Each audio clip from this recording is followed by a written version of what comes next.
Olá, eu me chamo William Silva Pauli, sou acadêmico do curso de Zootecnia do Centro de Ciências Agrárias da UniOeste, no campus de Marechal Cândido Rondon.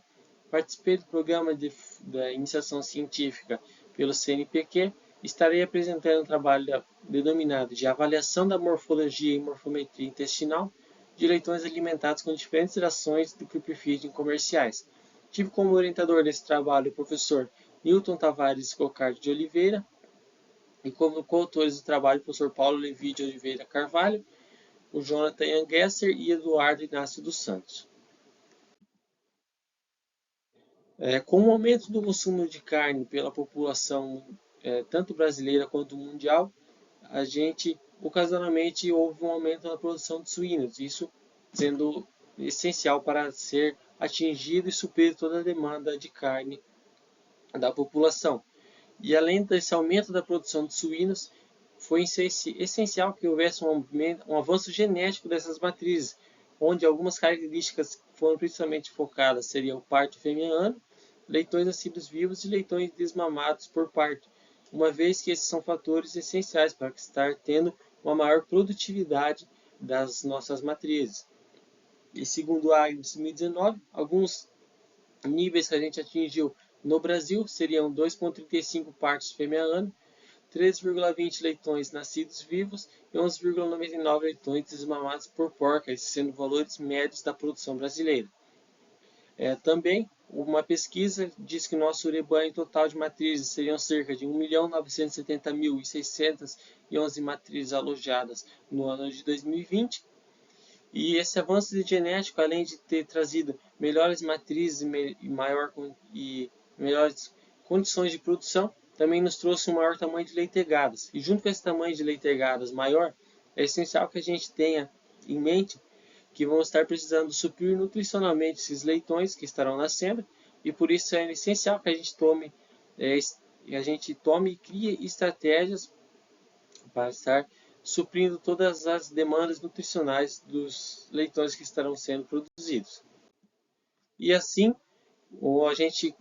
criou esse trabalho com o objetivo de avaliar a histologia intestinal, sendo ela a morfologia e a morfometria, dos leitões alimentados com diferentes rações de creep feeding comerciais durante a fase de lactação, com o creep feeding sendo muito importante para uma melhor adaptação e também uma suplementação dos animais para estar mantendo ali um ganho de peso ideal durante a fase de maternidade. Bom, esse experimento ele foi conduzido em uma granja comercial, essa granja é localizada no município de Quatro Pontes, no Paraná, e foi seguido todo o comitê de ética que foi aprovado. Esse comitê de ética no uso de animais de produção da UniOeste, comitê número 24 de 2022, que foi seguido para estar sendo realizado todo essa pesquisa. Bom, a gente trabalhou com cerca de 95 leitegadas de alto potencial genético, com peso de aproximadamente 40 quilos cada leitegada. Ou seja, os 14 animais juntos estavam pesando ali os 40 quilos, tendo aproximadamente 7 dias de idade cada leitegada. E essas leitegadas foram distribuídas em delineamento experimental de blocos casualizados completos, uma vez que foi distribuído em 5 tratamentos, onde cada tratamento era composto por 19 leitegadas e cada leitegada era igual a uma unidade experimental. E cada unidade experimental, que seria uma leitegada, era composta por 14 leitões que foram paridos pelas matrizes que a gente estaria trabalhando. Os tratamentos constituídos por 5 rações comerciais, ou seja, 5 tratamentos, e cada tratamento uma ração comercial diferente, onde a T1 era a ração A, T2 a ração B, T3 a ração C, T4 a ração D e T5 a ração D, assim que foi denominado todas as rações e tratamentos utilizados no trabalho, e o fornecimento tanto da ração quanto da água foi à vontade durante todo o período experimental que a gente esteve trabalhando. Bom, no 21º dia de experimentação, ou seja, desde o parto até o 21º dia, foi realizado nesse 21º dia o abate de 6 animais por tratamento experimental. Esse abate seguiu todos os métodos de abate humanitário, sendo eles eletronarsose seguido por exsanguinação. Esse abate foi realizado para uma coleta de dados e amostras biológicas do intestino delgado, principalmente ali da parte do jejuno e do ilho. E essas amostras foram utilizadas para a realização das análises e foram enviadas para o laboratório de histopatologia da Mercolab de Cascavel, no Paraná, onde foi procedido todas as análises, tanto de morfologia quanto de morfometria desses animais. E falando sobre os resultados, antes de ser avaliado o resultado da análise de covariância e de variância, foi procedida a análise dos resíduos no sistema AirStudent, a normalidade dos erros experimentais e a homogeneidade de variâncias entre os tratamentos para as diversas variáveis foram avaliadas previamente, utilizando-se os testes de Shapiro-Wilk e de Levene, respectivamente, e todas as análises estatísticas foram realizadas utilizando-se procedimentos de software estatístico, Statistical Analysis System, que seria mais conhecido como SAS. Bom, como resultado, temos primeiro a tabela 1, que ela fala sobre o efeito das diferentes ações comerciais sobre a morfometria intestinal do jejum de leitões em fase de lactação, onde foi analisado 3 variáveis, sendo a primeira a altura de vilosidades, que é utilizada a sigla AV, a segunda a sigla PC, que seria a profundidade de cripta, e a terceira sigla AVPC seria a relação da altura de vilosidades e a profundidade de cripta, onde acabou ocorrendo que não houve nenhum efeito de tratamento entre as variáveis avaliadas para a morfometria intestinal, mesmo havendo uma diferença entre todas essas variáveis em questão de milímetros, porém, estatisticamente, a gente não houve nenhuma diferença entre essas variáveis. E a importância desse estudo seria que, por conta de que a camada de tecido epitelial da mucosa intestinal ela é fundamental para os processos de digestão, de absorção de nutrientes, do controle do fluxo bidirecional da água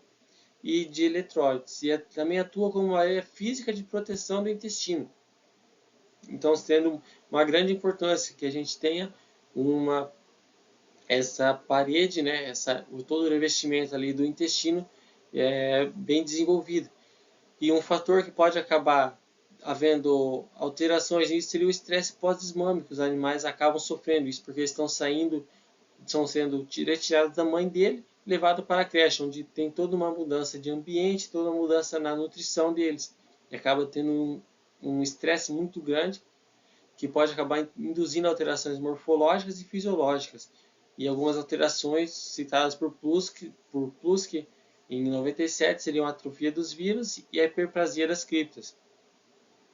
E essas alterações elas acabam diminuindo a capacidade de absorção e desempenho dos leitões mamados, uma vez que ele vai estar podendo ocorrer algum distúrbio metabólico ou, de certa forma, uma menor absorção dos nutrientes pelo animal. Já a segunda tabela, ela fala sobre o efeito das diferentes rações comerciais sobre o número de colônias de bactérias de ácido láticas e Escherichia coli no intestino de leitões em fase de lactação, onde a nossa primeira variável seria as bactérias ácido láticas. A gente consegue ver que tem uma pequena diferença, tendo o tratamento A uma maior contagem de bactérias. A segunda variável seria a variável da Escherichia coli, onde a gente encontra uma maior variável na ração de tratamento D. E já a nossa terceira variável seria uma comparação entre as bactérias ácido láticas e Escherichia coli, que a gente tem uma maior diferença também no tratamento A. Porém, mesmo havendo essas pequenas diferenças, não foi observado efeito de tratamento estatístico significante entre essas variáveis avaliadas para morfometria intestinal. Porém, muito se sabe da importância dessa morfologia e microbiota intestinal, e assim estudos sugerem que a microbiota intestinal ela pode ser modulada através de nutrientes da dieta, como a fibra e proteínas minerais, sendo que o aumento de fibra ou outra substância na ação acaba tendo uma modulação diferente da composição microbiana. Por isso que é importante um conhecimento da morfologia intestinal e de seu pleno desenvolvimento, uma vez que isso pode acabar afetando o desenvolvimento e a imunidade dos leitões, sendo essencial assim estudos sobre esta área de pesquisa. Concluímos assim que, mesmo não havendo uma diferença estatística entre os tratamentos, o curb feeding ele vem se tornando essencial no sistema de produção para uma melhor adaptação na nova dieta pós-desmame e para o melhor desenvolvimento da leitegada, que por ser mais numerosa a cada dia, o curb feeding entra como uma suplementação para esses animais, sendo fundamental para desenvolvimento intestinal, morfológico e morfométrico. Gostaria de agradecer à Copagril por toda a ajuda na condução desse experimento e à CNPq pela condução da bolsa. Muito obrigado.